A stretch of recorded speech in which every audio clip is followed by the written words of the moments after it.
안녕하세요. 도지선생의 주식이야기의 도지선생입니다. 2019년 12월 30일 특징주 분석입니다. 오늘 가지고 온 종목은 오스코텍인데요.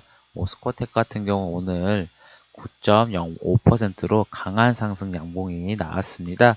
이 회사에 대한 기업 정보와 왜 상승했는지 한번 분석해 보도록 하겠습니다. 오스코텍 같은 경우는 코스닥에 상장한 제약회사인데요. 이 회사 같은 경우는 뼈 전문 연구 바이오 기업이고요.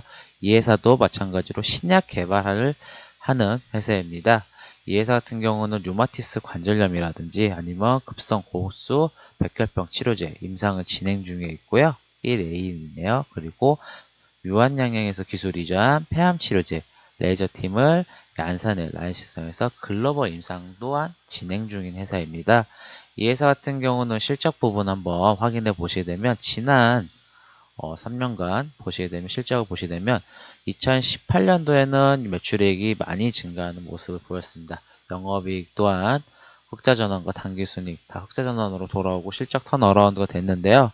하지만 올해 같은 경우는 아무래도 주가 투자는 실적 부분은 올해가 제일 중요하겠죠. 1분기부터 3분기 보시게 되면 매출액 부분은 크게 막 증가하는 모습을 보이지 않고 적자가 마이너스 46억에서 마이너스 41억 원으로 적자가 지속되고 있습니다. 당기순이익 또한 계속 적자가 지속이 되고 있는데요. 대부분 이 바이오 기업, 신약을 개발하는 회사들 같은 경우는 실적이 그렇게 좋지는 않습니다. 왜냐하면 이 신약 개발이라는 게 비용도 많이 들고요. 그리고 시간도 많이 들 수밖에 없기 때문에 이 연구비가 많이 들어서 대부분의 회사들이 적자가 지속이 되고 있습니다. 우리가 알고 있는 셀트리온이라든지 뭐 삼성 바이오로직스 같은 경우는 뭐 이제 신약을 개발하고 생산해서 판매하는 업체이다 보니까 이런 실적 부분들이 그래도 흑자 전환이 되고 실적이 나오는 모습을 보이는데 대부분의 바이오 기업들 같은 경우는 이렇게 영업이익이랑 당기순이익은 계속 적자가 지속될 수밖에 없습니다. 결국은 이 임상이라는 게 엄청난 비용이 많이 들고요. 결국은 우리가 신약 개발하는 회사들은 실적 부분을 뭐 보시는 분들도 있지만 실적이 그렇게 좋은 회사들이 거의 없기 때문에 결국은 신약에 대한 뭐 시장의 가치성, 기대감 이런 부분이 가장 제일 중요하거든요. 우선은 차트적으로 다시 한번 설명을 드리게 되면 이 회사 같은 경우는 오늘 뭐 특별한 뉴스는 없었어요. 하지만 주가 이렇게 계속 3일 연속 강한 상승이 나왔던 이유를 다시 한번 분석을 해보게 되면 이 회사 같은 경우는 12월 18일 날 장 막판 후 공시가 하나 나왔습니다. 보시게 되면 오스커트 같은 경우는 12월 18일 날 이 주주 배정 유상증자가 아니라 제3자 배정 유상증자를 발행했다는 것을 공시합니다. 운영자금으로 165억 원인데요. 이에 보통 우리 주시장에서 제3자 배정 유상증자 같은 경우는 호재로 작용이 돼서 주식시장에서 시간에 상한가를 가거나 아니면 다음날 거의 20% 이상 가까운 상승을 보이는 모습을 보이는데요.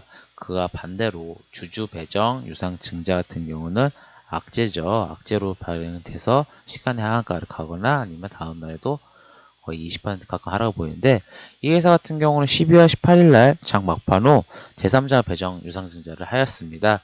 그런데 이 회사의 주가는 다음날 장중에는 6% 이상 상승을 하였다가 밀리는 모습을 보였습니다. 결국은 이 제3자 배정 유상증자가 주식시장에서는 그렇게 반영이 되지 않았다. 주가에 반영이 되지 않았다고 보시면 좋으신데요. 결국은 이런 모습은 아무래도 시장에 대한 흐름과 그리고 시장에 대한 분위기에 따라서 어느 정도 반영이 안 될 수도 있지만 결국은 이런 호재가 있는데 시장에서 반영이 안 된 거는 투심이 약화됐다는 거거든요. 결국은 이 회사 같은 경우는 차트를 좀 더 길게 보시게 되면 쭉 내려와서 120선까지 내려왔지만 결국은 이 정지지선 부분까지도 내려왔습니다. 결국은 이 지지선이라는 거는 다시 한번 이 지지가 된다고 하면 다시 한번 상승할 수 있는 힘을 받쳐준다는 건데 결국은 주시장이 최근에 이 코스닥 같은 경우도 이 대주주 과세양 부분 때문에 계속 매도세가 나타났기 때문에 결국 주식시장에서 이 배당락 후에 결국 주식시장의 흐름이 개선이 되고 또한 지금 최근에 이 바이오 흐름이 좋잖아요. 아무래도 내년 1월 달에 1월 13일부터 16일까지 이 JP 헬스케어 모건 JP 모건 헬스케어 박람회가 있기 때문에 바이오 관련주들이 주식시장 최근에 투심들이 좋습니다. 결국은 오스코텍 같은 경우는 18일 날이 제3자 배정을 했지만 주시장에서는 이 호재가 반영이 되지 않았고 결국은 주가가 지지선까지 밀렸지만 이 지지선에서 지지되는 모습은 결국은 다시 한번 반등할 수 있는 힘을 보일 수 있다라고 볼 수 있고 결국은 이렇게 강한 상승이 나왔고 결국은 저항선 부분까지도 오늘 상승이 나왔습니다. 결국 이렇게 상승이 나왔다는 거는 저항선까지 더 추가적인 이 저항선을 뚫게 되면 그 다음 저항선까지 갈 수 있다라는 흐름을 볼 수 있고요. 결국은 이렇게 저항선과 지지선과 이런 호재가 주시장에서 제3자 배정이 반영이 됐는지 안 됐는지도 확인을 해보시고 관심을 가지시고 대응해 보시면 수익이 낼 수 있는 방향으로 생각되고 있습니다. 결국은 이 오스코텍은 이 제3자 배정이 뒤늦게 이 투시 시장에서 이 투심이 조금 뒤늦게 생기면서 결국 반영이 돼서 주가가 계속 더 상승한다고 볼 수 있고요. 결국은 이 뉴스나 공시를 조금 더 주의 있게 보시게 되면 우리는 이 투자의 아이디어를 얻을 수 있다고 생각이 됩니다. 꼭 뉴스가 나와야지 주가가 상승하는 게 아니라 이런 공시 부분을 체크하시고 이 공시가 주가에 반영이 되었는지 반영이 되지 않았는지 한번 확인해 보시고 대응해 보시면 좋을 것 같습니다. 지금까지 이 영상이 마음에 드셨다고 하면 구독, 좋아요 부탁드리겠습니다.